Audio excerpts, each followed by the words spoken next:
is a local resident producers program.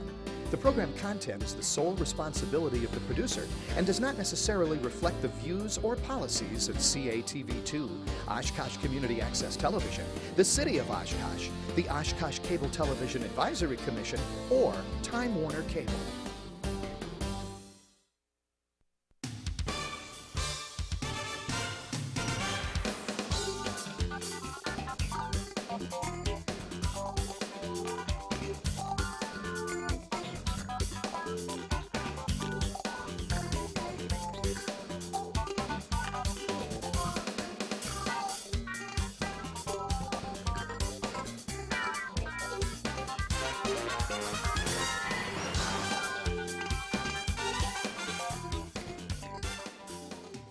Hi everyone, welcome to Eye on Oshkosh. Cheryl Hentz here along with my guest co-host, Mr. Miles Maguire. Miles is here and Tony isn't because we're continuing to interview candidates, and of course Tony is one of the candidates. So that being said, Miles, thank you very much for being here again.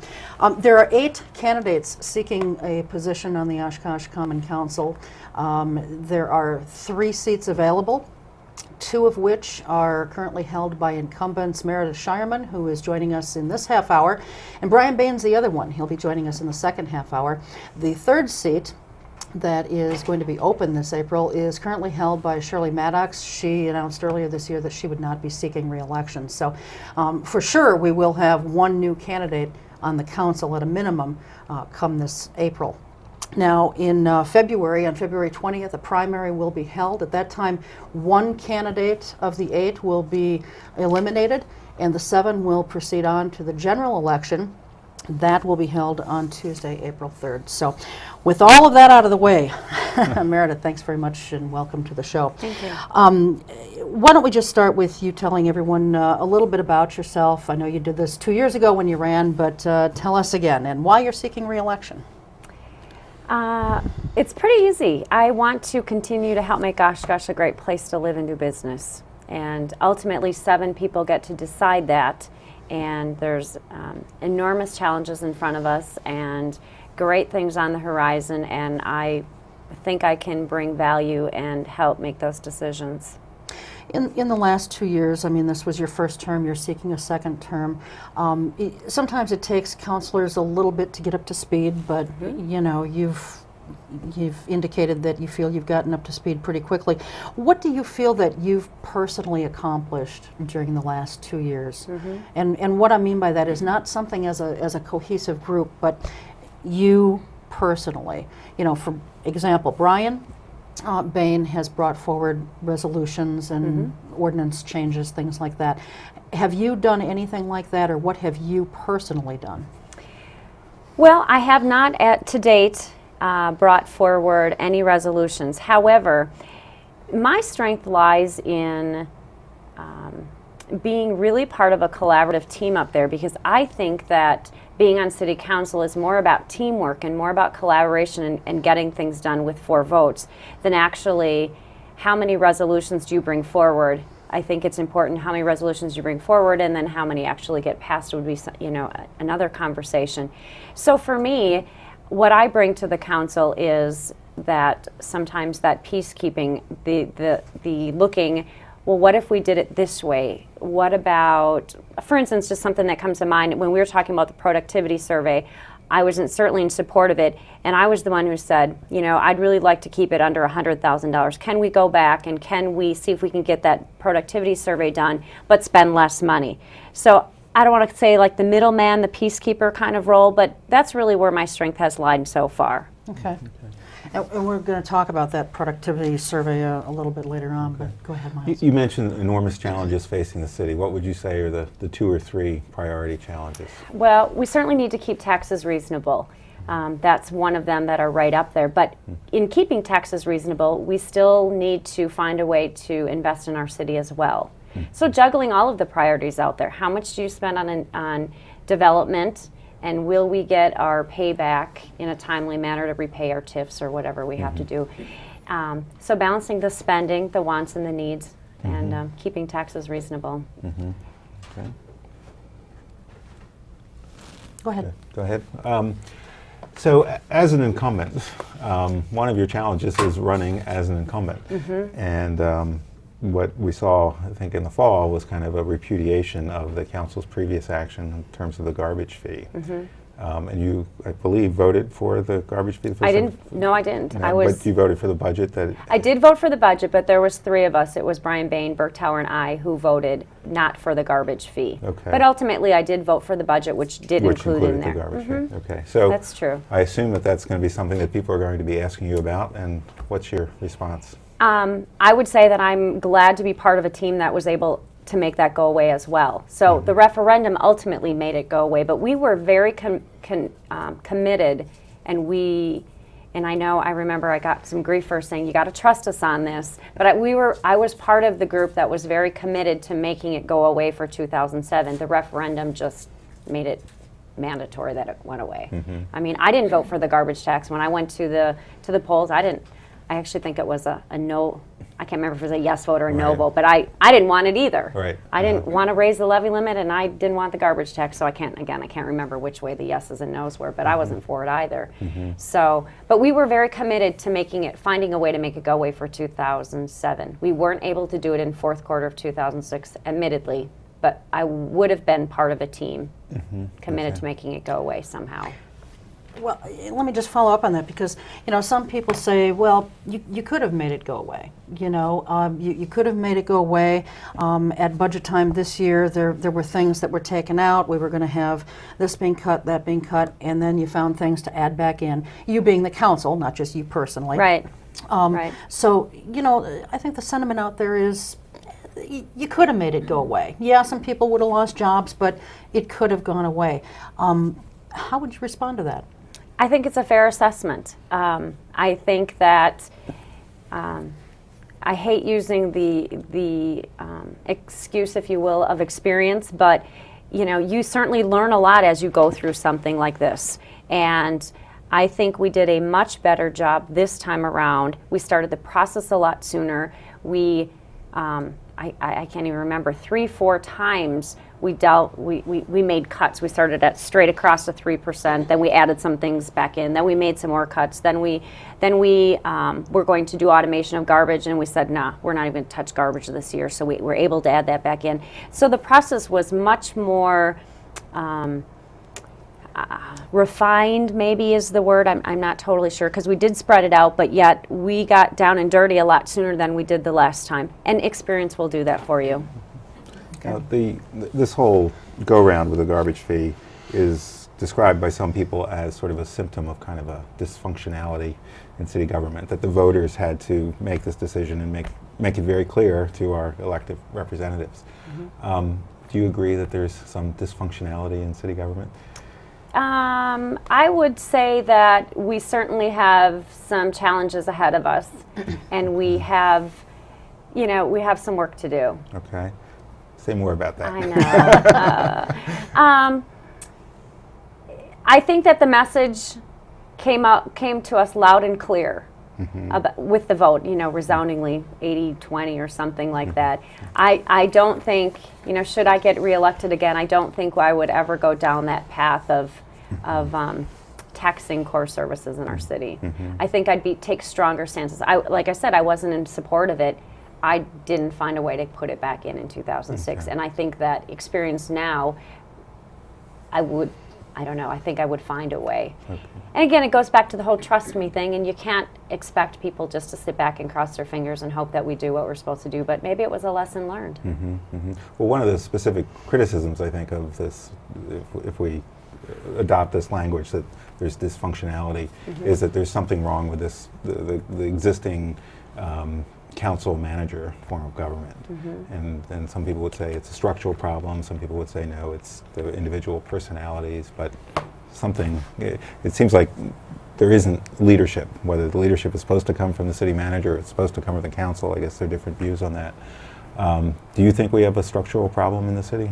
I think we have a structural problem. I think we do need to have more leadership coming from the top, absolutely, unequivocally. The top being the council, or the top being the city manager? Good question. Actually, I think the top being the city manager. I think that, most notably, during our budget process, when we were struggling with what to do, where to cut and where to go, I turned to the city manager and I said, what do you want to do? What do you think? I mean, you're closer to it. You live and breathe it every single day. I still think that the leadership, that he's the top guy, if you will, and certainly we're over him, or we're his boss, or whatever you want to say. But I think that we're not the professional hired hand. We are the elected people who try to do the best darn job we can with our limited knowledge and resources. So I still look to him for leadership, and I think more needs to come. I think he's got lots of great attributes out there, unequivocally, but I am looking for more of a leadership role from him. So what kinds of goals can we expect the City Council to give to Mr. Wolling this next time around? We're working on that right now, very preliminary. We met, in fact, we're meeting again on Tuesday. What I look to accomplish is making them, we did a good job last year of, at least the goals had timelines attached to them. 2 years ago when I came on, there was no timelines attached. So we at least now have timelines attached. You will have this productivity survey done, and it will be done in 120 days, and it will come in under $100,000, and you need to go find somebody who'll do that for us, or whatever. So what we call them as SMART goals, making sure they're specific, measurable, attainable, realistic, timely. I'm not sure, though, because we haven't even talked about the goals yet. We talked about the structure, we talked about the evaluation process, but I know that they're not going to be rubber stamps from last year. They are definitely going to have more teeth in them. They're going to have, like I said, more timelines, probably some budget. We wanted the budget process to start sooner. He did that, but I think now for instance, maybe we would say, start the budget process sooner and show us a budget, show us the 5 areas that you advocate cutting right off the bat. Instead of 2 years ago when we got the budget, it was like, here it is, you guys find the cuts. That's really one of the differences, where even last year he came and he started off with a 3% cut. So things are going to be different in 2007. Okay. The productivity study, or analysis, whatever you want to call it, $100 and some thousand probably is what we're looking at. One bid came in. You were not happy with just receiving one bid. You wanted to receive more. So what exactly is the status of this? What's going to happen? Are you as a council going to seek more bids? You're going to put out another RFP? Or is this just going to proceed with the one bid? My understanding is the way we left it last week was that we were going to make some follow-up phone calls to find out why people, the places that we sent it to, why they didn't respond back. Specifically, I talked to the university just this week because we thought for sure maybe that they would have interest in the department that I would have thought that the Center for Community Partnerships, which in my understanding is a department that probably would undertake something like that, never saw the RFP. So I don't think you can just send it to UWO, PO Box, whatever, and hope it gets to the right place. So we are going to do some follow-ups because while there's 4 votes to go ahead with it, I believe, I don't think any of us were comfortable that there was only one RFP out there. And quite clearly, when we talked about this initially, I really wanted it to be less than $100,000. So I need to think really very hard. I think I'll still go for it, but I'm not comfortable at all taking one proposal at $1 amount. So, well, and along with that, there's all kinds of talk out there on the streets, on the blogs about, what it should cover, what it shouldn't cover. I mean, there is a contingent in this community that wants, I think, to see City Hall very much micromanaged.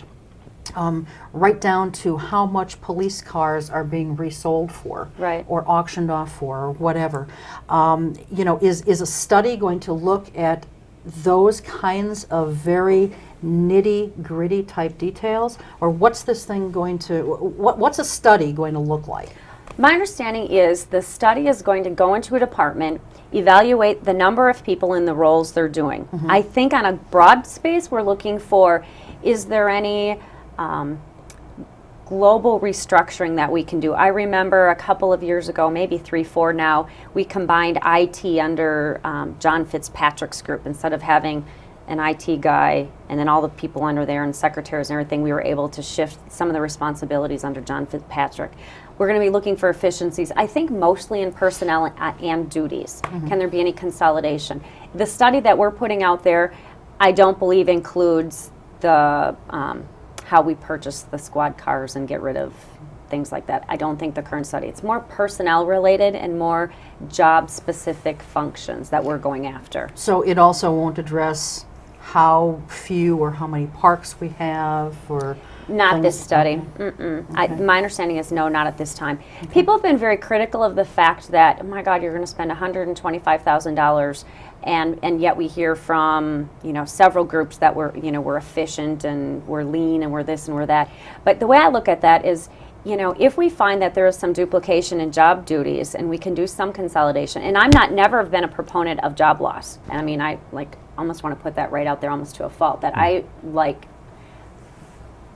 want to say, I much rather talk about job creation than consolidation, people losing their jobs. So I'm hoping that the consolidation can just go through attrition versus cutting out straight departments. But, if you're able to do some consolidation, you can make up that $125,000 in a very short time. So I think it's something we need to do. We've been talking about it for years and years and years, and now it's kind of time to do it. Well, you've been on the council obviously for 2 years now, or close to it. Do you have a sense of places where there may be some opportunities for efficiencies? I really don't, as far as job duplication and restructuring, because I'm not close enough to it. There's a lot of, false pretenses out there. You walk into City Hall and you see a lot of people at the front counter and it looks like they're doing nothing. Well, I'm quite sure they're doing plenty of things. It's the same thing when you walk into a bank. Sure. So, no, I don't know, without doing the study, where there could be some efficiencies. If we find none, then I'll feel good about that as well. That'll make me feel even better if we don't find a lot. But typically, when you go in and you have a study of this magnitude, we're going to find some things. I'm pretty sure of it. And not in all departments. I don't think that we're going to find, and I'm not sure we're out there looking in all departments to find. In fact, a couple of the departments said, bring it on. They've said to me, bring it on. You come in here and you may find you need more. They're actually, and we may find that. We may find that we do have some departments that are, severely understaffed and we need to, add some staff. We may find that. Just don't know at this point. Okay. All right. Shall we talk about the waterfront? Great. Let's get to something I'm really passionate about. Okay. What's your vision? What are your hopes? Where are we going? It's excitement. It's newness. It's it's the hope that something is going to be developed. Both Marion Road project, that side of the river, and then also the Boatworks property. I think Oshkosh is going to be a very different place in 5 years or so. What did we learn from our go-round with Tom Doig and Five Rivers? A lot. We've learned a lot. Probably most notably is we need to talk about financing a lot sooner. We gave Mr. Doig lots of chances, and I'm not sorry about any of the experience that we went through. You could woulda, shoulda, coulda your whole life away, and all we can do now is go forward. The pulse of this project, or the pulse of this group that's out there, is way different than we had with Mr. Doig. We just gave them a master development agreement that gives them 6 months to, get their financing together, get their plans together, that kind of thing. They put in the contract, we'll be back here at month 4. The last project, we gave them 6 months. Well, at month 7, I need 3 more. Right off the bat. And it was continuous of that. And so even right off the bat, it feels different. So. Well, and they do seem to have more realistic goals than Mr. Doig did. Now, palatial and magnificent as Five Rivers was, I think that was the thing. It was just too ambitious of a goal, and he wasn't bringing enough to the table. I have noticed, however, that he still has his website up and running, and he's now changed it, so he's taking reservations, it says, for 2008. As opposed to last year, it said 2007. Now, that would almost indicate to me that he is possibly hoping to still come back, or he's looking to come back. He was also at EAA this past summer, too, with a booth, I believe. If he were to come back, now you all are working with Access and the Rickers. If he were to come back, would the city council, or would you be amenable to looking at what he is offering and working with him? And if so, what kinds of parameters would you put on him? If he was interested in coming back, for sure he would need to go through the planning department. I wouldn't get involved on the outside of that. And I'd encourage him to be working with the Access Group, because really right now we've given them a 6-month window that, we're dedicated to making this work with you. We won't accept any other RFPs. There's some talk out there that maybe Five Rivers, the project could be scaled back, and maybe that could also go out there as well. I have no idea if that would work. I don't know if you can have a scaled down Five Rivers, but I would certainly push him either the Access Group or tell him to get involved with community development. Maybe we could have a 2.5 Rivers. 2.5 Rivers. That would be scaled back. It's a little concerning that you're out there still accepting reservations. I'm not really sure about that. Well, I'm not sure that he's actually, gotten any yet, but I mean, clearly, if you go to that website, it's there. And I don't understand what that's all about. But downtown redevelopment, it's still an issue that we're hearing a lot about. What, in your opinion, Meredith, needs to still be done downtown? Well, we set out, I don't know, 2000, I think it was, when we put some plans in place on what do we need downtown to look like. And one of the first things we did was put the Opera Square down there, and I know that was very controversial, but it's the widening of the street that's going to happen in 2010. Those are things that will continue to drive business downtown. I still think we need to start on that waterfront, the river walk. I think we need to keep working on that. I think when you do some of those things, you're going to connect even more business and students and activity and nightlife. I know that I was just talking to Rob Clayman, and I was amazed by the assessed value that has increased in the last 3 years down in just in the Bid area alone. A 4-block area has increased $20 million in 5 years. I mean, so if people think that downtown is dead, or downtown, there's not a lot downtown, they just actually haven't been down there to really take it all in. Well, on the other hand, maybe it's just not that the downtown's being promoted.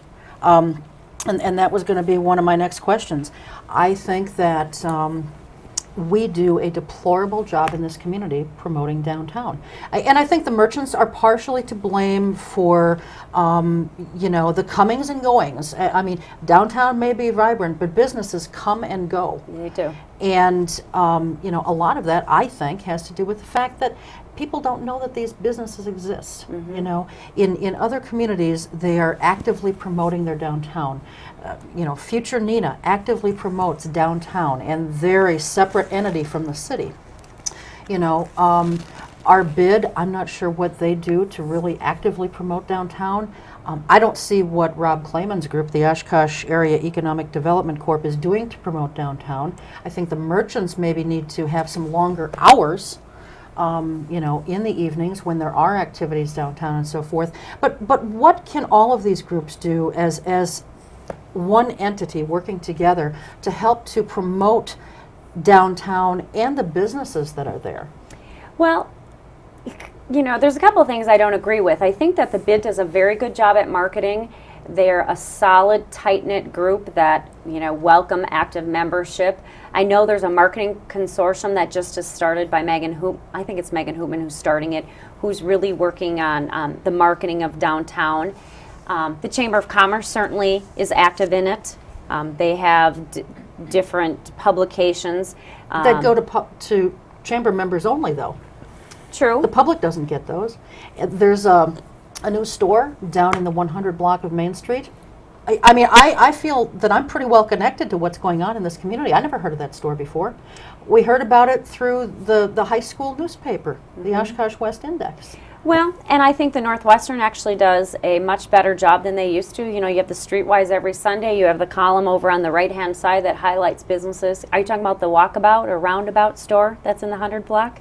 Is that the store? That may be the name of it. It's a clothing store, I guess. Okay, because I'm like, that was just in there a couple of weeks ago. But you know what I'm saying. Yeah. There are stores down there that people have never heard of. And I understand that the merchants have to do some advertising on their own. But, maybe more things could, I know we have a lot of art walks and so forth, but maybe we need more things to draw people downtown. Everybody may not be interested in art. You know, and it just seems like maybe these groups could be working a little bit more collectively to get people downtown, you know, to get traffic down And I there. think they do, because we have the sidewalk sale, we have the lighting of the tree, we have live at lunches. I feel like the groups are really doing a very good job to get people downtown. So. They need to take a look at other cities and what they're doing, because their downtowns are vibrant. Yeah. Go ahead, Miles. Well, just the other piece of the development puzzle, of course, is what's happening in neighborhoods. And I'm just curious what you think about what is happening in neighborhoods. Are we doing enough, doing the right things? Well, I'm certainly in support of what's happening over in our Near East neighborhood over there, starting with a year ago when we started the dumpster days and we got everybody out and throwing their tires away and things like that. And now we're starting to do some rehabbing of some homes and, you know, dishing out some small low interest loans and things like that. So I think that's going to be a fabulous project when, I don't know if it'll be complete. I don't know if it actually gets complete or we just change the area over a little bit more. But I think that's a great example of really what we're doing in some neighborhoods. Okay. Go ahead. Okay, another question, and we've sort of talked about this a little bit, but again, we have a slight change in city government with the directly elected mayor.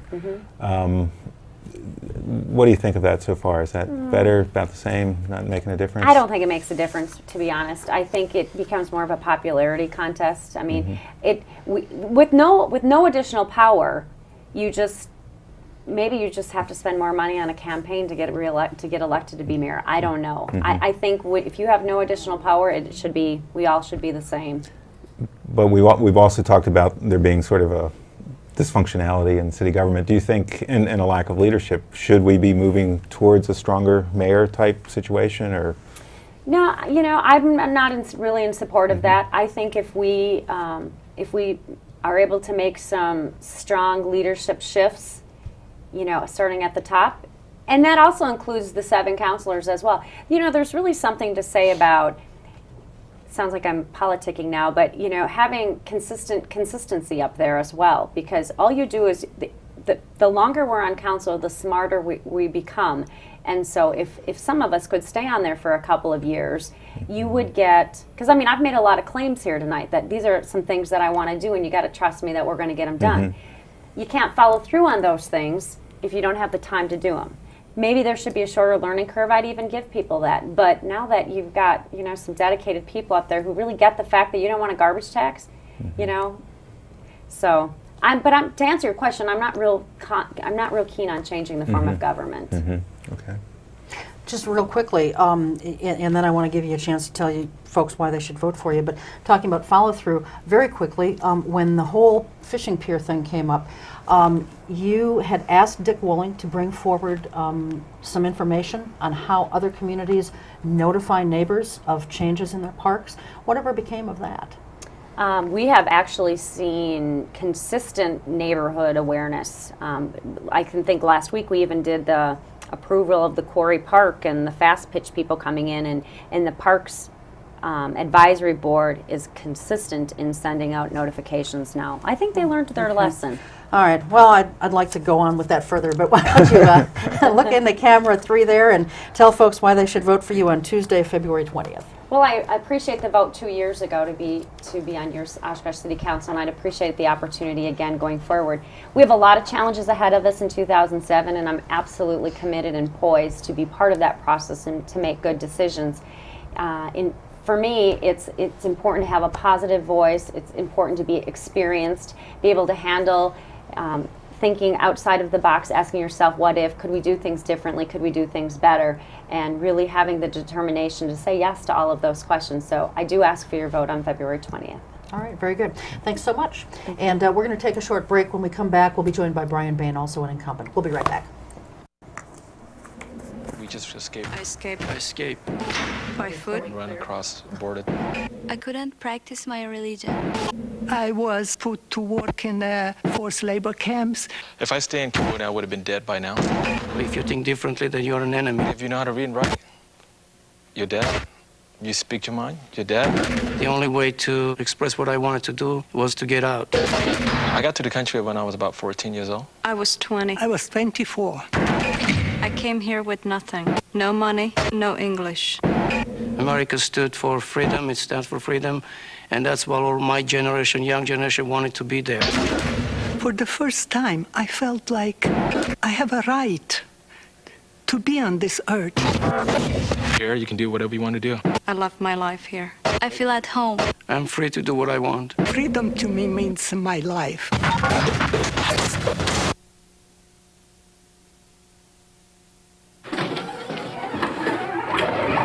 How you doing? Hi. Hi.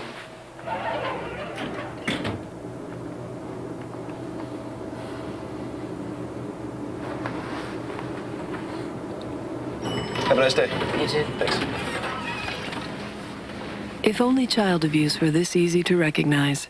If you even suspect abuse, call 1-800-4-A-CHILD. All calls are anonymous and confidential. Trust your instincts.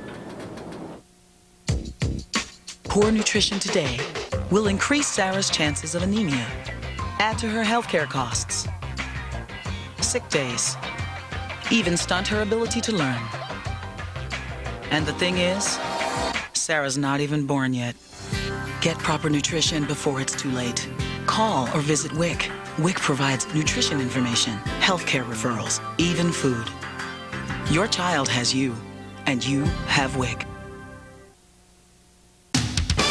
Welcome back to the second half of Eye on Oshkosh. Cheryl Hentz along with my guest co-host Miles Maguire, and right now we're joined by another incumbent also seeking his second term on the Oshkosh Common Council, Brian Bain. Brian, thanks very much for being here. Thanks, Cheryl. Thank you, Miles. And you know, we started out with Meredith, and we'll do the same thing with you. Why don't you tell folks why you're seeking a second term? Why do you want to do this crazy stuff again?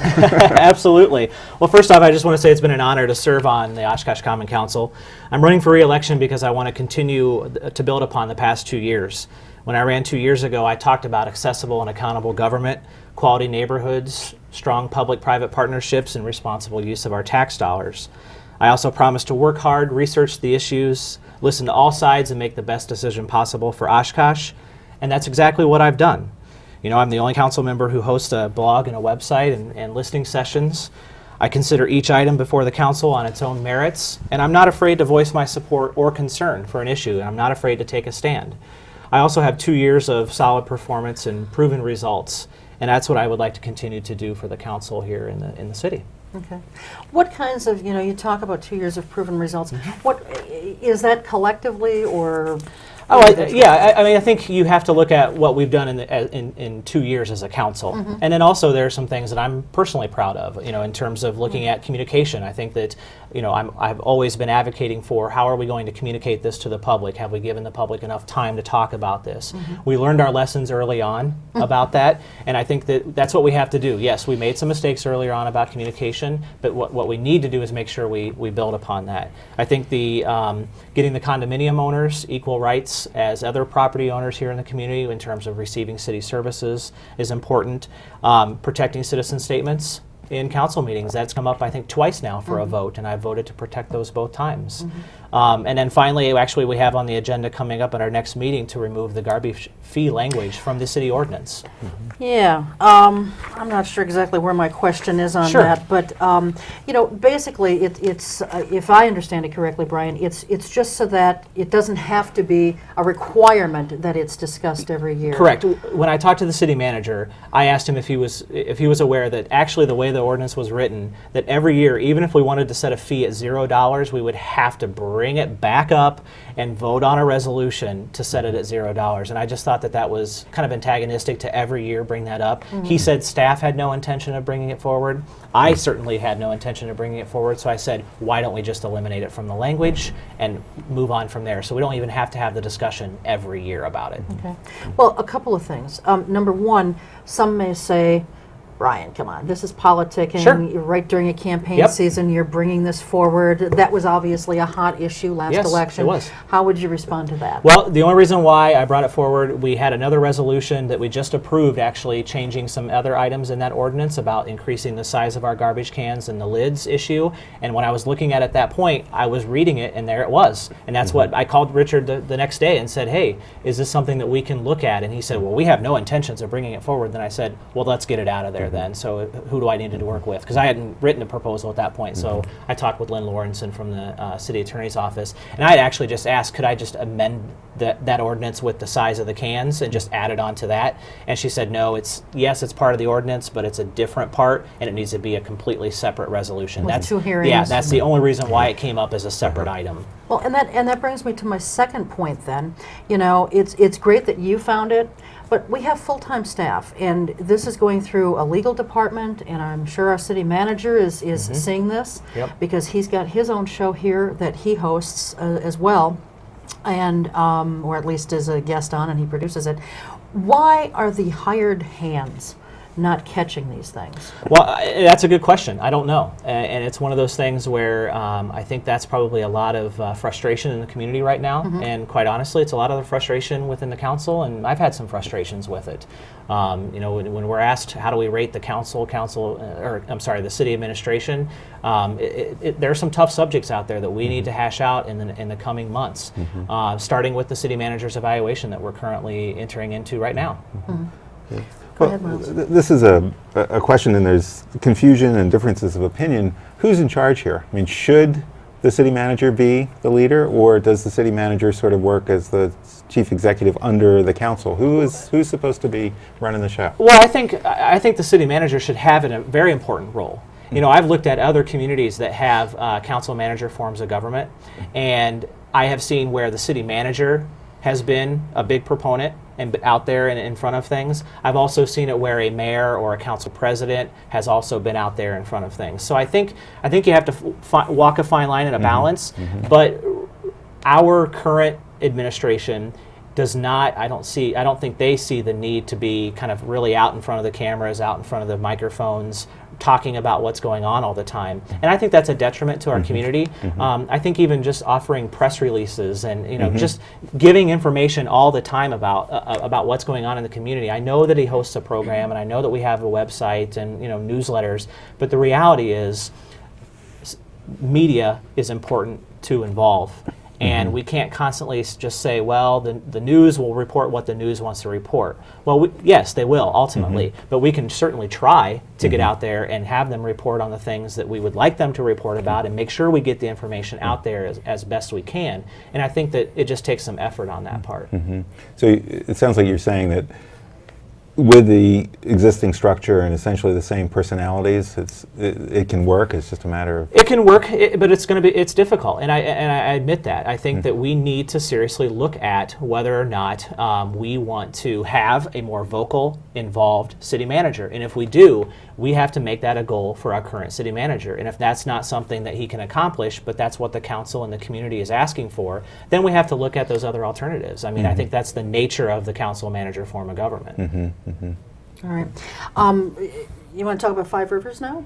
Sure. And I know it's a dead issue, sort of, but that's sort of why I'm bringing it up, is because Five Rivers, even though you all have entered into a master development agreement with Access and the Tommy Thompson folks, and Mr. Rickers and his son, Five Rivers still has a website that they're maintaining, and on that website they have now changed the website from taking reservations for 2007 to taking reservations for 2008. I didn't know that. Well, see, I'm here to inform. Yeah. So, and I think that's some of some concern. It certainly is for me, because it makes it look like Mr. Doig is still hoping to do business with the city of Oshkosh, even after his scathing letter about how we're backwards and developer unfriendly and we do everything wrong and this, that, and the other. So you didn't know that, so let me put the question to you this way. If Mr. Doig were to come forward with something, scaled back version, the same thing, but he's got more financing up front, whatever. If he comes back, would you as a city council member be amenable to hearing what he has to say and proceeding forward with something? Well, he can certainly present his ideas, but when I originally came out in full support of the Five Rivers concept, and was very excited about what we could do with him, and as a community, what it could mean to us as a destination point. But as we went further along, I became more questionable about how things were working. And if you remember, when it came to the extension of the term sheet, I said no. I said, you know what, we've given him time, we've given him opportunities, he's not giving us the information, he doesn't even have the finances that we're requesting, we need to move forward. Unfortunately, the council did extend the term sheet, and then ultimately we ended up walking away from the deal. So had we listened to that, that could have avoided a lot more turmoil, I think, in the community, and actually it could have created an opportunity for him to actually come back with more information and say, you know what, I'm new at this as well, and I didn't do some things really well in the first time around, and I think I've learned what it is that you need, and I understand why you need it. That's my frustrating piece. He still, I don't think, understands that we need to protect the interests of the community. And that's the people who pay the bills, the taxpayers in the community. And they weren't amenable to what was going on with that deal once they found out what was there. So, you know, the reality is, I said when I voted against the term sheet extension, that at this time, with this developer and this project, I am not interested in moving forward. And he would have to do some thorough convincing for me to even be amenable to the idea of entering into any contract agreements with him. Well, I know that you were sort of sequestered and you couldn't hear the questions in conversation with Mrs. Scheuermann, but she had indicated that, you know, possibly he could, he being Mr. Doig, could work with the Access Group. You know, would that, if that were to come to fruition a little bit and he came to the council and said, I'm going to be working with these folks, does that sort of taint things in your mind a little bit then? Or? Well, I think it's going to automatically have a sour taste in people's mouths, and they're going to be very critical and very scrutinizing of what's coming forward, and rightfully so. The nice part about the access provisions that we set out is that each individual development within that whole waterfront area will come to us separately for votes on. So we'll be able to scrutinize every piece that comes before us, and I think that that's important. I think he's going to have to do some serious making up, if you will, with not only the council, but this community. I mean, he really trashed what this community is about, and what I think were rightful and responsible measures that we had in place. And if you talk to people like C.D. Smith and other folks, that's the reason why they didn't want to do business with him either. They didn't want to be the full-time developer and be responsible. They wanted to be paid off up front. So when you have multiple people saying the same things, you start to realize, hey, we're not so far off base. Maybe it's the other person that's off base. Now, with the Access Group, they have, what, 6 months? They have 6 months, but the great thing is that we're going to get a progress report, I think, at the end of March, that they've agreed in the provision to provide us a progress report.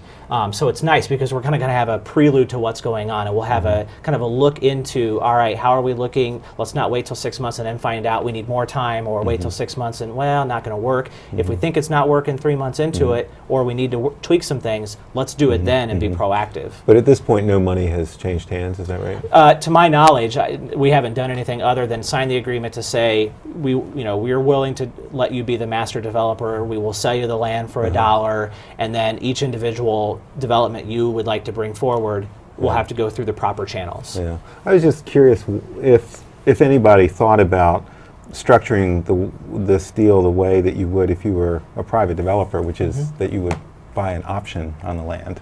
I mean, it seems odd to me that we've basically given him 6 months and not said, put $10,000 on the table just as earnest money. Sure, and I don't know if that was ever discussed, and I'm not, I don't know the specifics of that. I think the other nice piece of it is that yes, we said we wouldn't enter into any other agreements with any other developers, but that doesn't mean that someone else couldn't come forward and say, hey, just in case this doesn't happen, I do have a plan, or I'd like to talk with you about a plan. People can still do that. We just can't enter into any agreements with them. And the thing is that plot of land has got to be just incredibly valuable. Absolutely. But it doesn't seem like the city has done much in marketing it and just letting people know. Yeah, I think we haven't done, if you go back to what we did as the community for EAA, There was a big group that was put together that was public and private, involved all kinds of people in the community, within city staff, administration, the county, and we actually had a big group of well-represented individuals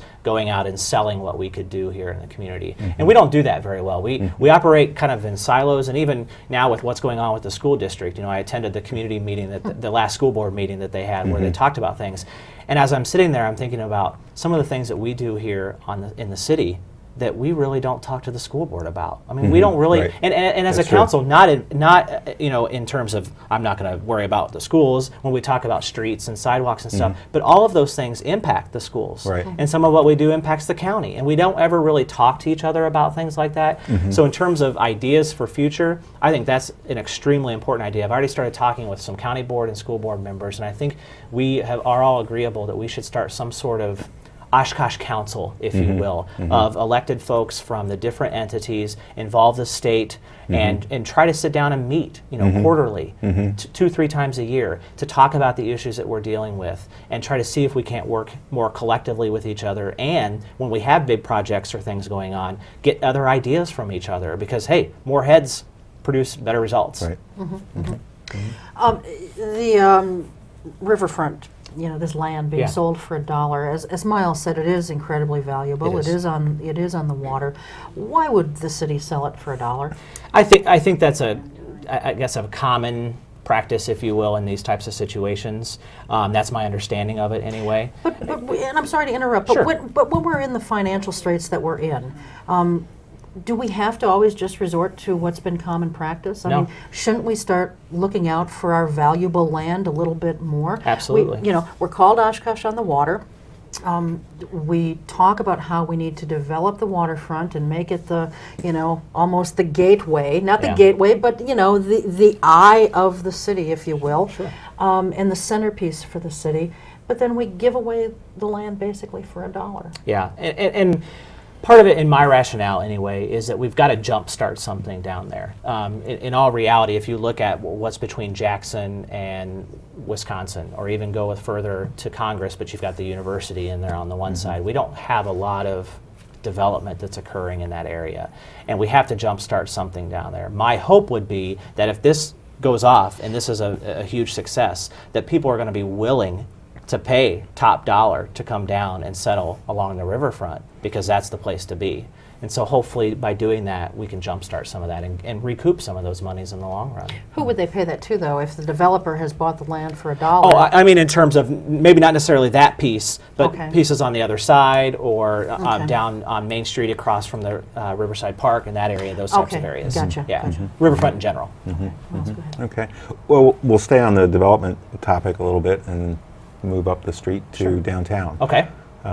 How are we doing there, and what should we be doing different? I think we've made progress. we are not an Appleton downtown, and I'm actually pretty happy about that, because really, if you walk up and down College Avenue and you take out the hotel and you take out the PAC, it's mostly bars and restaurants. Very few places to do a lot of shopping, unique shopping, and I think that's where downtown Oshkosh has started to make a niche for itself. And what we need to do is we need to just be better at marketing that. I had a conversation with the woman who owns the unique store out on Washburn Street, and I can't remember right now the name of the store. And we talked about the Convention and Visitors Bureau and what can we do to tie some of, especially the smaller businesses, in working with the Convention and Visitors Bureau to market. In the hotel rooms, I know when I go to different hotels, they have things laying on the bed or on the tables or whatever, and a little pamphlet that talked about the unique shopping or the unique small businesses that exist here in Oshkosh, that you may be able to find things nowhere else but here. And I think that's what we need to do a better job of in looking at what we have and what we're not going to be, and maybe what we don't really want to be, but what we are. Well, along those, I'm glad to hear you say that, because that has been one of the things that I've been talking to candidates about. And, do you think that there should be more of a collaborative effort in that regard with not just the bid, but with Rob Clayman's group, the Oshkosh Area Economic Development Corp, You know, should they all be contributing to this effort? Oh, absolutely. Absolutely. We should have, you know, we should not have to ask for reports to come forward to the council. And we should be saying, hey, they're coming forward on this date to talk with you about what they've done. That's a frustrating piece that we kind of have to deal with every year, and I wish that we would get more proactive reporting on their part. But also on the same token, as a council member, it's our job to go out there and find out what they are doing as well. I mean, we should be picking up the phone and making phone calls to the individuals that are involved and learn about what's going on in the community and and see what we can do to help and assist the items. When I'm on the gallery walk, I try to talk to the owners of the businesses down there. How are things going? Are there, what are you looking at? But also when you're out in the community, when you're at a restaurant that's not downtown, you can't just focus there. You can't just be worried about what's happening there and on the frontage roads. You have to worry about what's happening in the community. So when you're in a restaurant, I always try to find out, who the owner is. If I know who they are, I try to make sure that, seek them out. How are things going? Oh, I'm sorry that this is happening. Or glad to hear things are going well. I think we have to do just a little bit more of that as well. Just be more visible and be willing to kind of go up and just introduce yourself as who you are and ask them how things are going. Odds are they're going to tell you. That's been my results in that. Yeah, absolutely. Obviously the garbage fee was a huge thing in last year's election, played the major role, if not the only role, really. You were not in support of the garbage fee, but you did vote for the budget that included the fee. I think that we probably are looking at more fees in the future. For this, that, or the other, unless we get some shared revenue back. And I know Gordon Hentz has said he's going to try and do that, but I don't know if that's something he's going to. Yeah, I don't know that he's going to be successful at that. What fees would you be in support of? Well, if any? I think first of all we have to look at the budget in general. Okay, we've made some progress. We started earlier. We got a little bit more information earlier. We had more workshops. I think those are good things. We're not where we could be. Quite honestly, I'm not satisfied that we'd only make decisions year by year. It seems like all the budget decisions are what can we do this year to meet under whatever cap we're under. And it's never about the long range or the long term. And I think a couple things that we should look at. I think we should look at establishing a budget committee and start talking about things and that committee needs to involve the city manager, finance director, and then council members as well. And I think we need to have some meetings about the budget early on, and you can even tie in personnel to that, because let's face it, 85% or so of our budget is employee salary and wages, and that's a major impact. I think we also need to look at how we can make more long-term and long-range budget decisions. Gordon, who you just mentioned, when he was out in Long Beach, they had a structural deficit going on, and he provided me with some information of their plan.